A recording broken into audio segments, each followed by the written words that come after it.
ఎప్పుడైతే గంగా భవాని ఆదిశంకర మంట అలగించి కుంకించిపోయి అరే మనం కనుక దొరికినట్లయితే శంకరుడు ఆది పరిస్థితిని పొందాలి, మనం దొరకకుండా పరుగులు తీయాలి అని చెప్పేసి ఆది పరిస్థితి దొరకకుండా గంగా భవాని పరుగులు ఎత్తుందంట.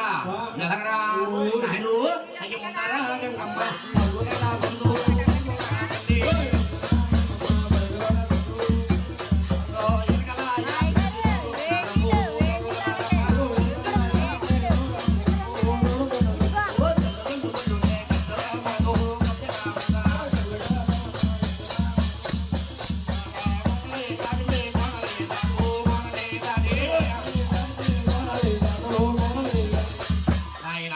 ఎప్పుడైతే ఆది పరాజెత్తి గంగా భవాని దౌడుతుంది, గంగా భవాని శక్తికి దొరకకుండా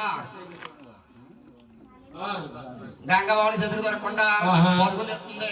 అంత సమయాన్ని గంగా భవాని భయంతో శంకర వచ్చి శంకరా ఇన్నూరు మొన్నూరు ఎన్నెల్లో గాని ఈ తల్లి బాధని పడలేను తండ్రి, నాకేమైనా భయపడి చెప్పమన్నది.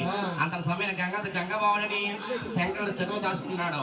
అరే ఆదిత్యదేవికి ఈ ఉపాయం లేక శంకర్ తిరిగి వచ్చి ఒరే శంకర ఇన్నూరు మొన్నూరు ఎన్నెల్లో గాని గంగా భవాని చేయడం లేదా ఉపాయం చెప్పమన్నా. అంత సమయాన్ని ఆశంకర్ ఏం చెప్తాడంటే మోకలలో తమ